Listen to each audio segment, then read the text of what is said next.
And welcome to episode 71 of New Hampshire Knits, a knitting podcast coming to you from the gorgeous state of New Hampshire, where our state motto is knit free or die.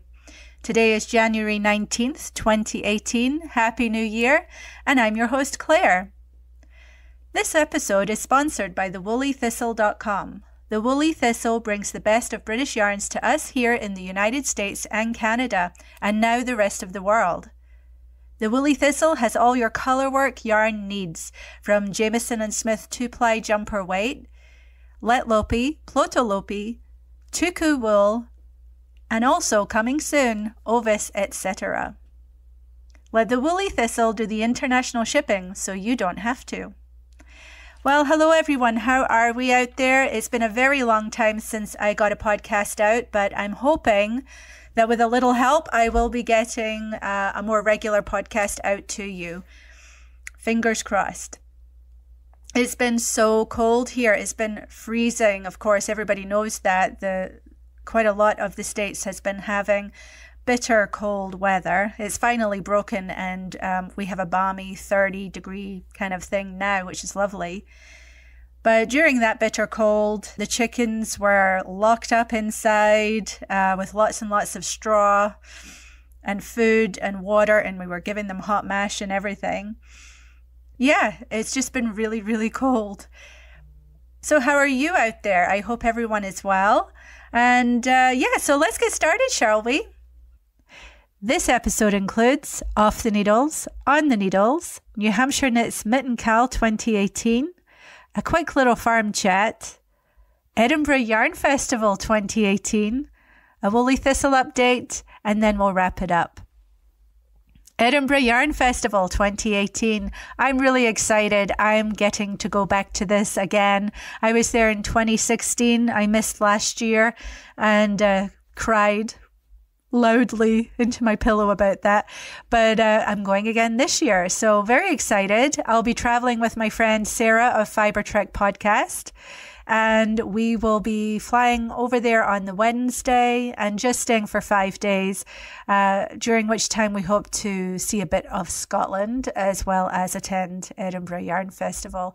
So I'm sure there'll be lots and lots of chatter about that coming up throughout the weeks, but super excited about this and very excited that I'm getting to participate as a podcaster.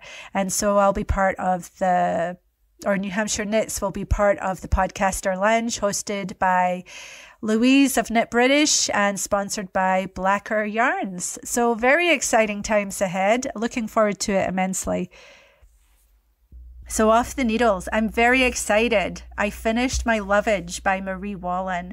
This is a colourwork sweater where the yoke comes down and goes around the arms. So you would do colourwork on the sleeve when you're knitting. So lots and lots of colourwork. And I did this using Jamieson & Smith Supreme Jumper Weight, it comes in 50-gram balls and is available, I think, in 9 natural shades, and they're just beautiful. Really enjoyed knitting with that yarn, and I see a nice grey sweater in my future in that. I just imagine it being a stockinette V-neck thing that you would throw over a shirt and wear all the time. I think it'll wear really well, and it softens, and it's actually quite soft to knit with anyway. And then all the colour work I did in Jamieson & Smith 2-ply jumper weight, and I think I used about 13 colours. Maybe I didn't. I think the pattern called for 7 or 9, and I know I threw in a couple of extra ones in there. The pattern was originally written for Rowan Fine Tweed, so I had to tweak the colours and play around. And of course, as I've told you, my inspiration for knitting this was Emily of Fibertown and her gorgeous lovage that she made. While I got gauge I've had a little bit of an issue with the color work, especially from sort of halfway down my arm, or halfway down the top of my arm up through my shoulders. It's kind of big. I should have maybe gone down a needle size, but I just wasn't aware of how it would be once it was finished.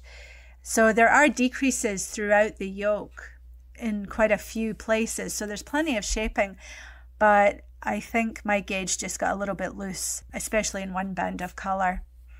But, you know, it's totally wearable. I was worried that the sleeves, you know, where the body and sleeve join came down too low and that I wasn't going to be able to lift my arms without the whole thing riding up. But after a good blocking, that made a huge difference. And the shape really came out nice, and I'm quite happy with it. And I've been wearing it quite a lot. So yeah, that is done. I think I knit that fairly quickly. I think it was done in about 5 weeks.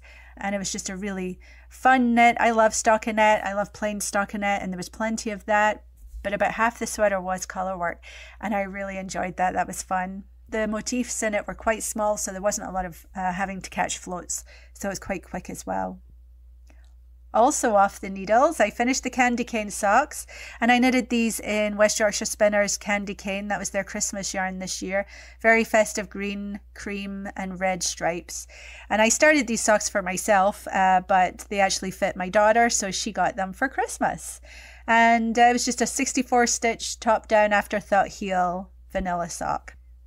And I also finished another pair of socks that has been on the needles for ages, and that is the Hermione Everyday socks. And I knitted those using, I'd have to check, I think it was Knit Pick, Stroll, Tweed, or Regia Tweed. I can't remember.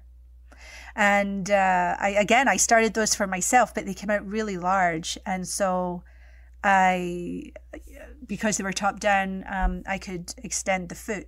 So I did that and gave them to Jay for his Christmas. So he was really happy with them. They're a nice grey colour.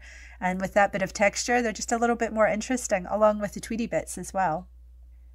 I also finished the Brunswick beanie, which is a lovely free pattern on Ravelry by Sue Grandfield, called the Brunswick beanie, and it's a knit one, purl one rib with a really nice, quick, decreasing crown.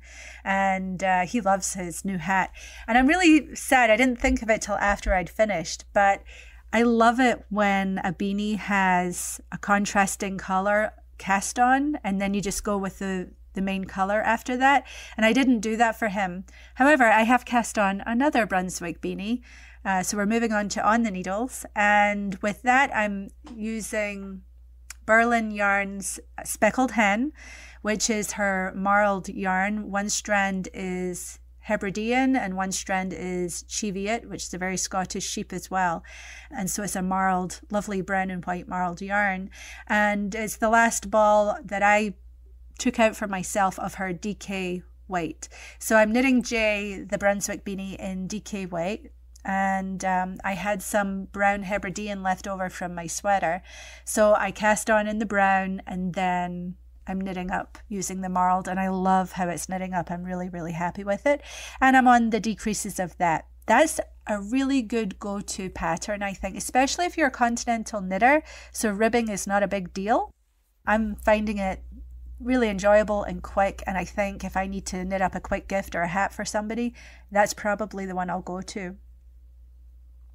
Also still on the needle is my Tidal sweater from Tidal Yarns, and she has quite a lot of different sweater patterns, and I've knit 2 previously. This is my 3rd, and I'm using her 4-ply or fingering weight yarn for that in a lovely Gorello kind of color.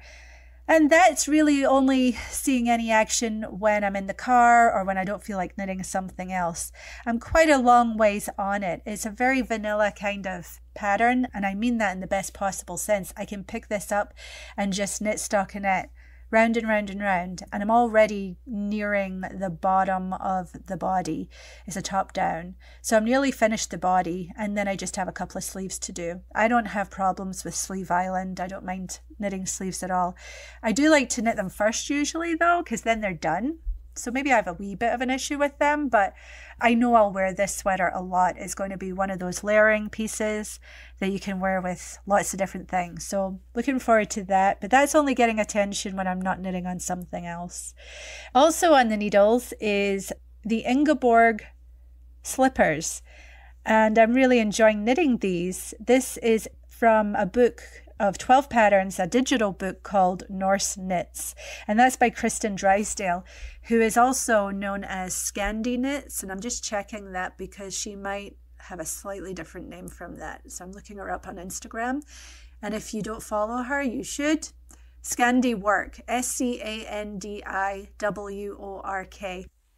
And she is lovely, and she sent me a copy of her book, and I was very eager to start knitting some slippers out of it. She will sometimes post on her Instagram pictures of her slippers, and they're so lovely. Beautiful Scandinavian colorwork designs. And so I am on the second slipper. I did have a gauge issue. I knit a whole slipper in the needle size recommended, but I did not get gauge. I was getting too many stitches in the gauge, so my slipper came out small. Is that the way it works? I can never remember this. Yeah, I was getting too many stitches, so I was knitting at a tighter gauge. So I went up a needle size and knit a whole slipper correctly, and now I'm working on the next one. And actually, wee George tried on the one that was too small, and he's like, ooh, he liked them. So I'll knit up the other one in a similar gauge, and he can have those. So yeah, I'm sure there's lots of slipper knitting in my future. This is a lovely book by Scandi Work. For this, I'm knitting with West Yorkshire Spinners Air Valley DK.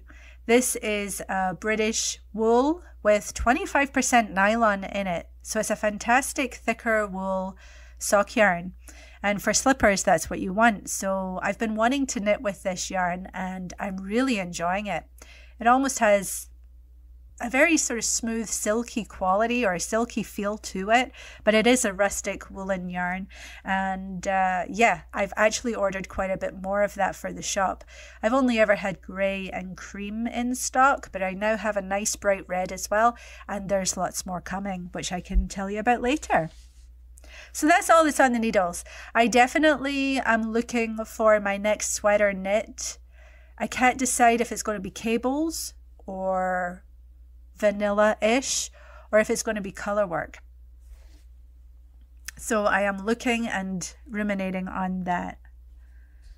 Okay, let's talk about New Hampshire Mitten Cal, which is coming in February and/or March 2018. This will be the third annual Mitten Cal that New Hampshire Knits has hosted, and I'm really, really excited that we are going to do it again. I am working hard to talk to the designers that we've had previously, and maybe find some new designers who would like to offer up free patterns as prizes and pattern discount codes for those of us participating. It's been very successful that way in the past, and I hope that we can expand on that this year. Jameson & Smith is fully stocked. Tuku wool is a great colorwork yarn as well. You can do colorwork with Let Lopi, of course, but Pluto Lopi too. I would definitely love a pair of mittens in Pluto Lopi. That would be a beautiful, soft, very warm pair of mittens. And if you wanted to, I'm sure you could line it with something even softer on the inside, but you wouldn't need to.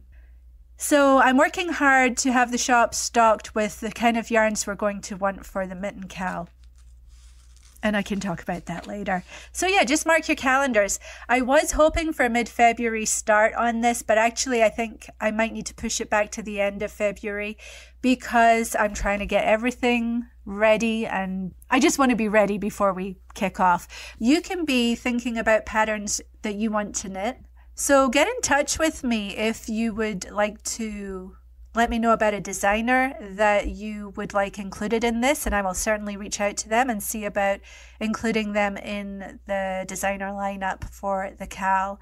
I hope lots of you will participate, and we'll have a hashtag on Instagram so that we can show off our mittens there too. Okay, let's have a little bit of a farm chat now. I don't have a coopcast for you, but with the bitter weather we had over the new year, and Happy New Year, everybody. I haven't really stopped to wish you a Happy New Year. It's been really busy here, and I hope that you all had a wonderful holiday season. We did. It was nice and quiet at our house. We just hunkered down and did our thing. Having said that, I kept the shop open throughout the holidays, so it was quite busy, but really enjoyable too. But over New Year, it got super cold, absolutely freezing, and of course it was in the news, so you know that. The chickens had to stay cooped up, and we hardly even opened the coop except when we had to put in food or change their water and collect eggs, and sometimes we didn't even do that because we didn't want to open things up. But we kept them comfortable with lots and lots of hay. We do have a heat lamp in our coop, which is always a debatable issue, but I think it warranted it with such cold weather. And everybody was fine, and everybody looks good, and I know they're just waiting for us to open up the run so that they can free range and fly and fly and fly. But we haven't done that because I think with the cold weather, the animals that might eat them are very hungry right now.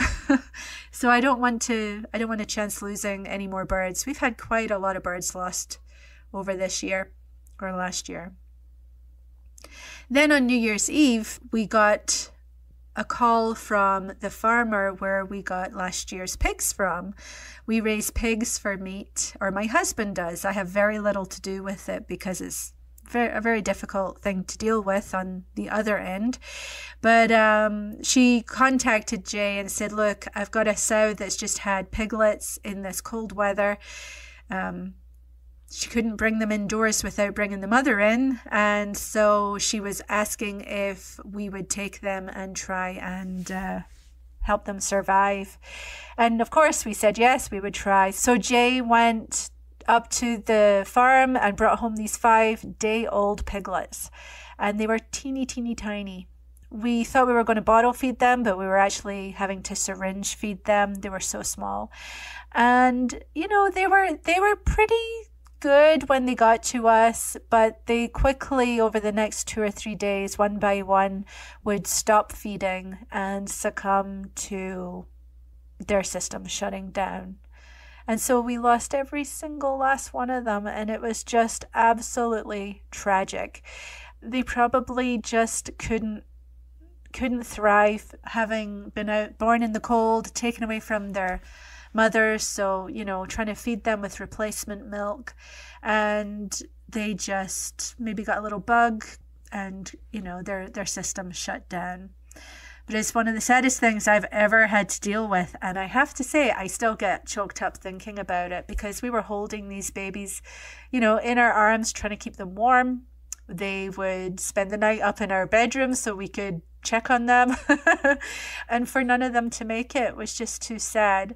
Although I'm sure maybe Jay is relieved, because I told him, look, we're bonding and attaching with these little animals, and I don't think that I could see them, you know, become meat after all this. And so I thought we might end up with a couple of pigs in the yard as garden ornamentation and pets.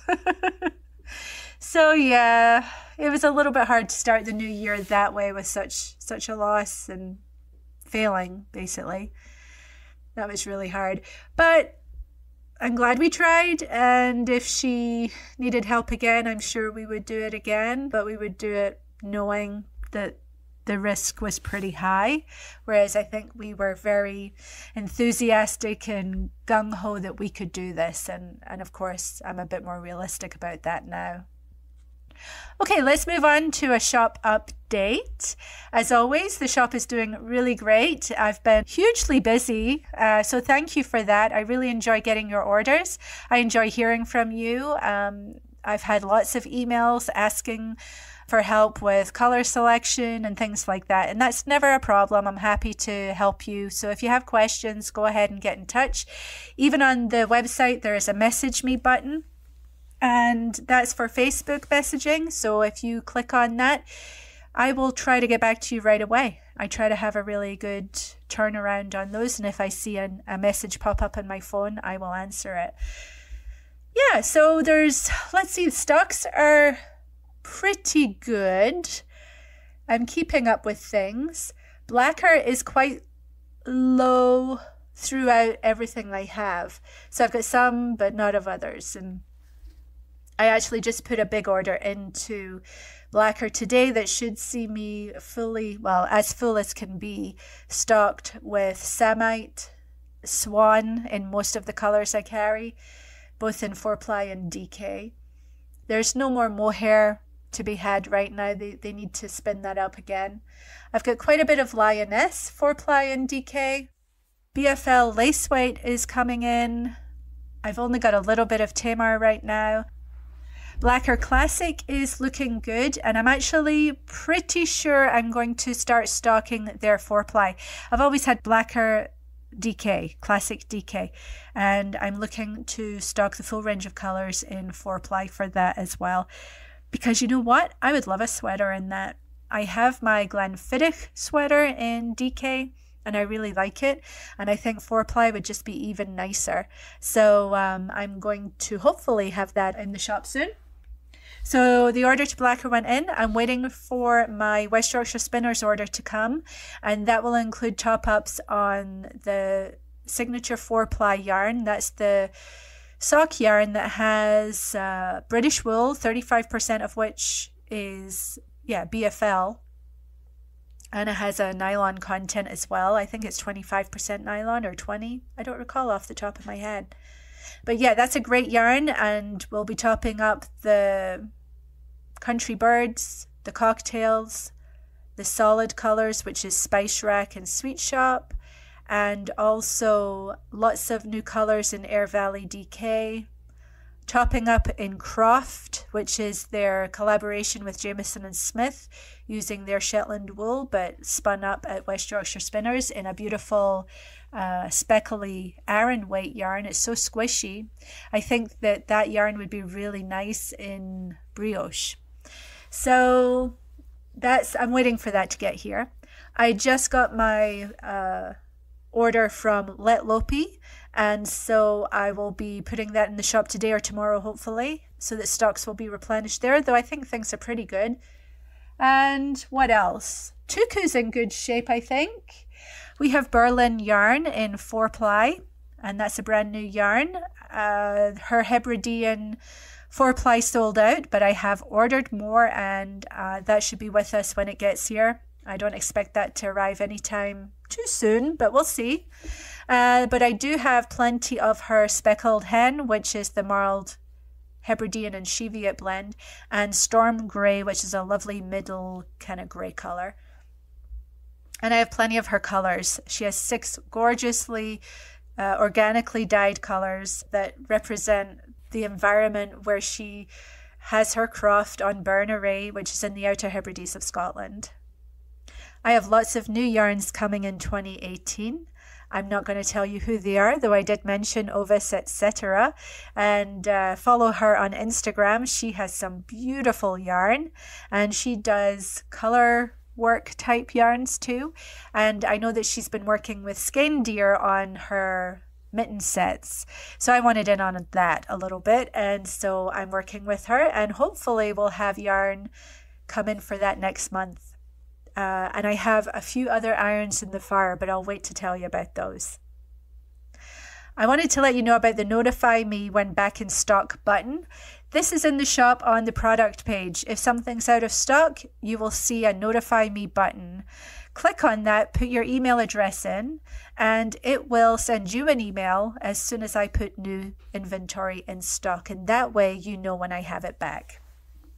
This is a huge help to me, because I do get a lot of requests for let me know when this is back in stock, and I'm happy to do that. But it was quite complicated sometimes to keep all these different lists going and contact people. So I was really happy to find that I could do this on the website. So that is there on all your products. If something's out of stock, go ahead, click on it, and I'll email you when it comes in. I have a lot of Hiya Sharp sets in, so if you're in the market for a nice new shiny set of sharps, especially US 2 through 8, which is the most commonly used sizes, I would think, then think of the Woolly Thistle because I have them here in stock. Books and periodicals. Jameson and Smith, A Shetland Story, is back in stock.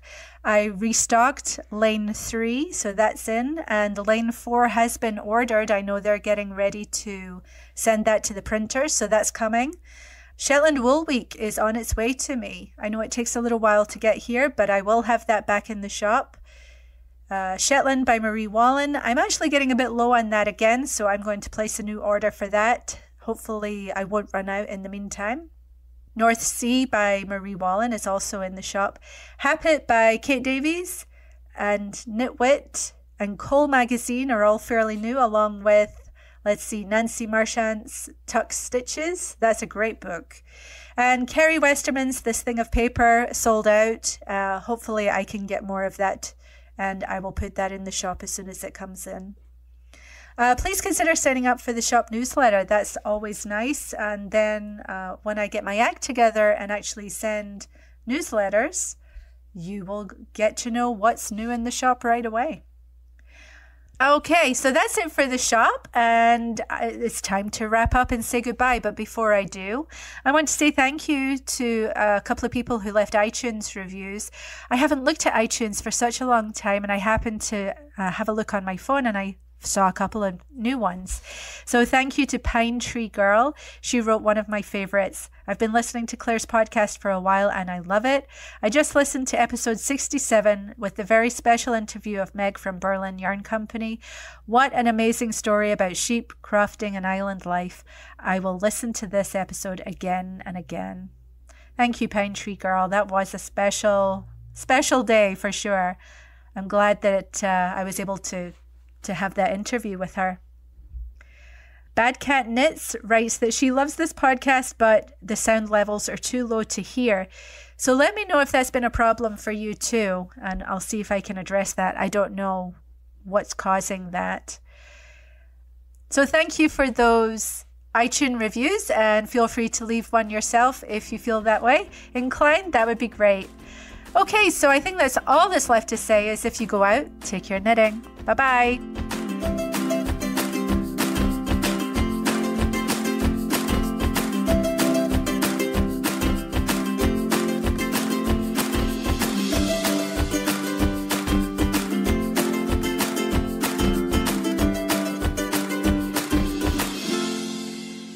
Thank you for listening to New Hampshire Knits. You can find the Ravelry group at NH Knits. You can find me on Ravelry as NHK Claire, on Instagram, NH_knits, and you can email me at nhknits001@gmail.com. And you can find the Woolly Thistle all over the internet at the Woolly Thistle with 2 L's in Woolly.